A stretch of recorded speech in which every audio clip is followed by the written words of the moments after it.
Bulletin की शुरुआत करेंगे कुछ अहम खबरों के साथ। हरियाणा भारतीय जनता पार्टी के अध्यक्ष मोहन लाल बडौली ने चुनाव से पहले पार्टी छोड़ने वाले नेताओं की बीजेपी में दोबारा से एंट्री करने के संकेत दे दिए। इसको लेकर उन्होंने कहा कि सदस्यता अभियान के दौरान लोगों को जोड़ने की कड़ी में पार्टी छोड़ने वालों को भी जोड़ने में कोई हर्ज नहीं है। देखिए रिपोर्ट।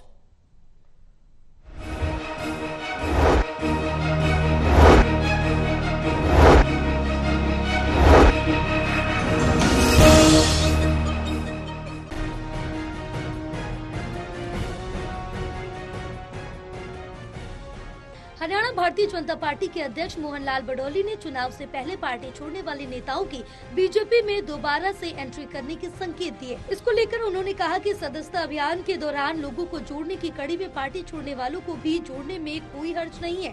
गलती किसी से हो सकती है, उनकी गलतियों को माफ करने का फैसला पार्टी हाईकमान ले सकता है। हरियाणा में सदस्य बनाने के अभियान के दौरान मंत्रियों, सांसद, विधायकों के अलावा प्रदेश और जिला संगठन को टारगेट किया गया। जिस जिले में प्रवास कार्यक्रम होता है, सदस्यों की संख्या में लगातार इजाफा हो रहा है और जल्दी पार्टी सदस्य बनाने का टारगेट पूरा कर लेगी।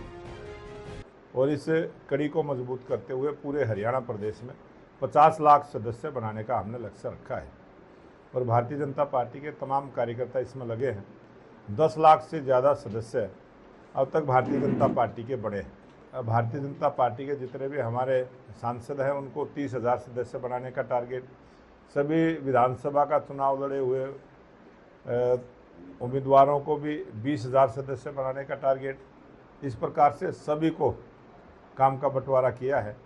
और मुझे लगता है कि बहुत जल्दी भारतीय जनता पार्टी की जो कार्यकर्ताओं की लाखों की संख्या में जो प्रत्येक बूथ की इकाई है, हमारे त्रिदेव हैं, पन्ना प्रमुख हैं, वो इस काम को बहुत जल्दी पूरा करेंगे और उसी की समीक्षा बैठक के लिए मैं आज यहाँ पर आया हूँ। दरअसल मोहनलाल बडौली ने दादरी प्रवास के दौरान सदस्यता अभियान कार्यक्रम में शिरकत की। उनके साथ पूर्व मंत्री सतपाल सांगवान, बारला विधायक उमेद पातुवास, जिला अध्यक्ष डॉक्टर किरण कलकल भी मौजूद थे। प्रदेश अध्यक्ष ने नई विधानसभा और SYL को लेकर पंजाब के मुख्यमंत्री भगवंत मान पर कटाक्ष की। उन्होंने कहा कि पंजाब के मुख्यमंत्री नकारात्मक सोच छोड़ दे। विरोधी पार्टियां हमेशा अच्छे कार्यों के लिए अड़ंगा डालते हैं। वो कुछ कहे हक का पानी लेंगे और केंद्र सरकार के सहयोग से हरियाणा में नई विधानसभा भी बनाएंगे। पुरानी जो संसद थी वो अंग्रेजों के द्वारा बनाई हुई थी और ये जो अब नई संसद बनी है ये आज़ाद भारत के इतिहास में अपने ही सरकार के द्वारा बनी हुई जो संसद भवन का भी उद्घाटन लोकप्रिय प्रधानमंत्री नरेंद्र मोदी जी ने किया था।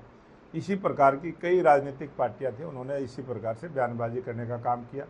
उनकी बयानबाजी से वो काम नहीं रुका, वो काम समय पर पूरा हुआ, उसका उद्घाटन भी हुआ। और मैं आपके माध्यम से भी ये कहना चाहता हूँ कि इस प्रकार की नकारात्मक सोच को छोड़ते हुए, क्योंकि ये देश से विकसित राष्ट्र बनाने की जो संकल्प देश की जनता ने लिया है और उसको पूरा करने का काम सरकार का होता है।